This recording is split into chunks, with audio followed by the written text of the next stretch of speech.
पहलगाम में हुए आतंकी हमले के बाद भारत ने अपनी तरफ से इंडस वाटर ट्रीटी को खत्म कर दिया। पाकिस्तान ही नहीं, भारत पर इसका क्या प्रभाव पड़ेगा यही मैं आपको अपनी इस वीडियो में बताऊंगा, तो प्लीज वीडियो को एंड तक देखना। नाउ पार्टीशन के बाद प्रेसिडेंट की बग्गी तक को लेकर लड़ाई हो गई थी और इसके लिए टॉस हुई थी और लकीली ये इंडिया को मिली थी। तो नदी के पानी को कैसे छोड़ा जा सकता था? साल 1948 में ऑलरेडी इसको लेकर एक वॉर हो चुकी थी।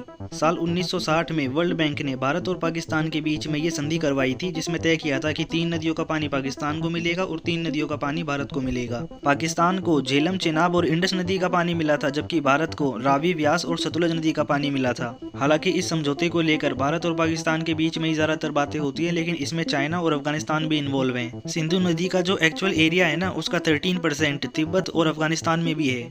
हालांकि रिवर वैली के बेसिन को और डाउनस्ट्रीम को देखने की वजह से भारत और पाकिस्तान के बीच में ही इसकी ज्यादा बातें होती हैं। भारत और पाकिस्तान के बीच में जो ये नदी विवाद है ना, ये भी ब्रिटिश टाइम का ही हैगा। बेसिकली जो ईस्टर्न पंजाब का एरिया है ना, ये ज्यादा फर्टाइल हैगा। यही वजह है कि यहाँ पे पहले से ही ब्रिटिशर्स ने ध्यान दिया था, लेकिन जो पश्चिमी पंजाब हैगा वो शुष्क हैगा और बंजर हैगा, क्योंकि वहाँ पर पॉपुलेशन कम थी। यही वजह है कि ब्रिटिशर्स ने वहाँ पर पहले ध्यान नहीं दिया, लेकिन बाद में 1857 के उन्होंने वहाँ पर नहरें बनानी शुरू कर दी। लेकिन वो नहरें जो है ना, बेसिकली ईस्टर्न पंजाब से ही कंट्रोल होती थी, उसी के पानी से कंट्रोल होती थी। और वेस्टर्न पंजाब का ये जो एरिया है ना, ये गन्ने की खेती के लिए और कॉटन के लिए बड़ा मशहूर था और पाकिस्तान की इनकम का भी सोर्स था। यही वजह है कि पानी को लेकर अब दोनों देशों के बीच में लड़ाई होने लग गई। और कोल्ड वॉर का टाइम वैसे ही चल रहा था। यूएसए और यूएसएसआर नहीं चाहते थे जैसे कोरिया में कुछ हुआ वैसा ही यहाँ पे साउथ एशिया में हो जाए।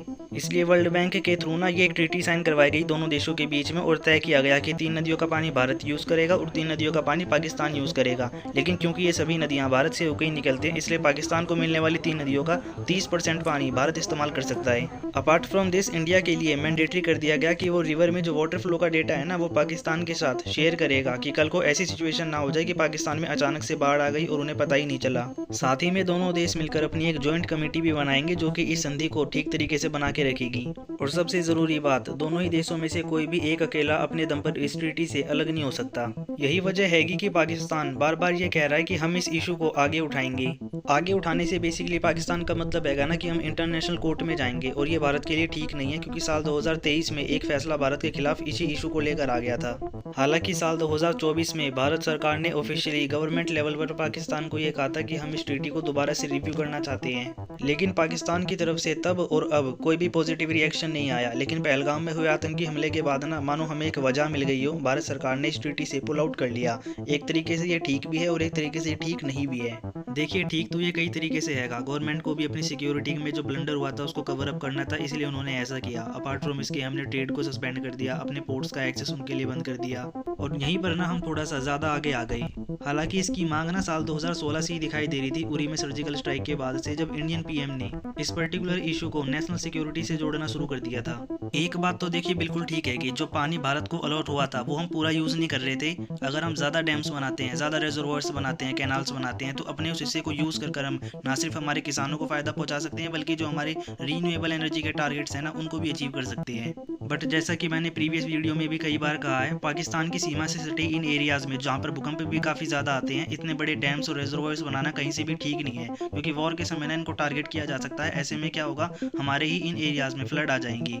शायद से आपको ना पता हो, लेकिन ताइवान की इन्वेजन को ध्यान में रखते हुए जो वहाँ पे डिफेंस की मिनिस्ट्री है ना, उसमें बाकायदा जो सीनियर ऑफिशियल्स हैं वो कई बार इस बात को डिस्कस कर चुके हैं कि चाइना के साथ अगर कल को वॉर होती है तो हम एक बार को जो 3 गॉर्जेस डैम है ना, उसको टारगेट करेंगे।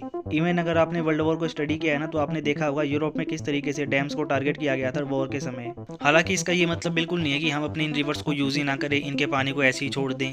अपार्ट फ्रॉम दिस, अगर हम बात करते हैं इस ट्रीटी से पुल आउट करने की, देखिए इस तरीके से पुल आउट करना एक जायज वजह तो भले ही दे देता है, लेकिन कहीं से भी ये ठीक नहीं है। मैं आपको इसका एग्जांपल देकर बताता हूँ। अगर पाकिस्तान की तरफ से ट्रीटी की नेगोशिएशन को लेकर कोई पॉजिटिव रिएक्शन नहीं आ रहा था ना, तो हमें कोर्ट जाना चाहिए था इस इशू को लेकर एक बार को। इस केस में भले ही पाकिस्तान एक डाउनस्ट्रीम वाला कंट्री हैगा, लेकिन भारत भी एक डाउनस्ट्रीम वाला कंट्री हैगा नेपाल और चाइना के कंटेक्स्ट में। अगर हमारे इन रिवर्स के ऊपर डैम्स बनाने से पाकिस्तान को प्रॉब्लम होती है ना, तो ब्रह्मपुत्र रिवर पर जो चाइना कर रहा है उससे भी हमें बराबर ही प्रॉब्लम होती है। लेकिन अब इस सबसे ज्यादा प्रॉब्लम ना गंगा रिवर को लेकर होगी, तीस्ता रिवर को लेकर होगी, क्योंकि इन नदियों के पानी को लेकर साल 2026 में बांग्लादेश के साथ हमें नेगोशिएशन करनी है। और बांग्लादेश, जिसे मैं कई बार एक एंटी इंडिया गवर्नमेंट कहता हूँ, लेकिन अब वो वहाँ से आगे बढ़कर एक थर्ड फ्रंट बन चुका है इंडिया के लिए। 2 फ्रंट वॉर से आगे जाकर वहाँ पर अब एक एंटी इंडिया गवर्नमेंट है कि हमें इस बात का ध्यान रखना होगा कि बांग्लादेश के लोगों के बीच में ये एक माहौल ना बन जाए, ये लिए एक वजह सी ना बन जाए कि भारत दबाव डालकर हमसे नेगोशिएशन करवा रहा है, ठीक वैसे ही जैसा उसने पाकिस्तान के साथ किया।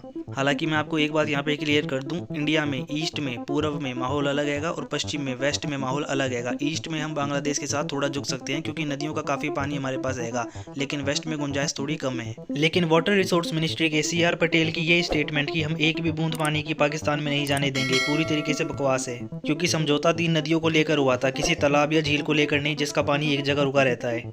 अगर इंडिया को इन वेस्टर्न रिवर्स के पानी को रोकना है ना, तो हमें भाखरा नांगल जो कि भारत का सबसे बड़ा डैम हैगा, ऐसे ही 22 डैम और बनाने होंगे। अगर नंबर्स में मैं आपको बताऊं ना, तो हर साल 136 मिलियन एकड़ फुट का जो पानी है वो बहकर पाकिस्तान में चला जाता है इन वेस्टर्न रिवर्स से, और 1 मिलियन एकड़ फुट का जो पानी है ना, वो 10 लाख एकड़ के लैंड को 1 फुट पानी गहरे में डुबा देने के लगभग बराबर हैगा। और ये जो साइज है ना लैंड एरिया 3 दिल्ली NCR के बराबर है। और CR पटेल की अगर स्टेटमेंट को सही मान लेते हैं ना, तो पानी इतना ज्यादा होगा कि पूरे जम्मू कश्मीर को 13 फीट गहरे पानी में डुबाया जा सकता है। ये सब तो दूर की बातें हैं, असल में अभी हमारे पास इतने डैम्स हैं ही नहीं कि हम कुछ ऐसा कर भी सकें। बहुत सारे डैम्स को हमने अभी अप्रूवल दिया है और बहुत सारे डैम अभी बनाए जा रहे हैं। सबसे बेहतर इंडिया के लिए फिलहाल के लिए यही होगा कि हम छोटे डैम्स बनाएं जिनके नंबर ज़्यादा हों। हमें ये भी ध्यान रखना होगा कि इंटरनेशनल कोर्ट में पाकिस्तान इन इश्यूज़ को बार बार लेकर ना जाए, क्योंकि अगर हम ऐसे में कोर्ट का फैसला नहीं मानेंगे ना, तो इंटरनेशनली हमारे लिए ठीक नहीं है। क्योंकि इस रीजन में ना हमारी छवि पहले से ही काफ़ी नोटोरियस है कि आपने शायद ध्यान ना दिया हो, लेकिन इंडिया को एक बिग ब्रदर बोलते हैं जो बुली करता है। हालांकि ज़्यादातर देश भारत पर ऐसा आरोप लगाते हैं, पर असल में एक्चुअली में ऐसा है नहीं। ये चाइना हैगा एक्चुअली में जो ऐसा करता है और इंटरनेशनली कोर्ट के फैसले नहीं मानता, साउथ चाइना सी को लेकर जो हुआ फैसला। लेकिन अगर हम भी नहीं मानेंगे तो फिर चाइना और हमें ज़्यादा अंतर नहीं रहेगा, हम चाइना को इंटरनेशनली क्रिटिसाइज नहीं कर पाएंगे। इन सबसे अलग एथिक्स की बात है, जब पहले से ही ट्रीटी में डिफाइन हैगा कि दोनों की सहमति के बिना ट्रीटी से अलग नहीं होया जा सकता या फिर ट्रीटी को खत्म नहीं कर सकते। लेकिन भारत अगर यूनिलैटरली अपनी तरफ से ऐसा कुछ करता है तो हम वो होंगे जो व्यवस्था को खत्म कर रहे हैं। हालांकि इंडिया का ऐसा कोई इंटेंशन नहीं है। हमारी एक बड़ी आबादी जिसको पानी की काफ़ी ज़्यादा ज़रूरत हैगी और हमारे पास रिसोर्सेज काफ़ी कम हैंगे। साल 2030 तक ऐसा बताया जा रहा है कि जो पानी की डिमांड है वो भी दुगनी हो जाएगी। ऐसे में भारत के लिए ज़रूरी था कि हम इस ट्रीटी को दोबारा से रीनेगोशिएट करें। भारत वही करना चाह रहा है, लेकिन जिस तरीके से हमने करना शुरू करा ना, वो कहीं से भी ठीक नहीं है। उसका बेस थोड़ा सा खराब है। भारत सरकार को पाकिस्तान के आम लोगों से और वहाँ के किसानों से कोई प्रॉब्लम नहीं है। हम बस इतना ही चाहते हैं कि एक दबाव बने वहाँ की सरकार के ऊपर कि वो आतंकवाद को प्रमोट ना करे।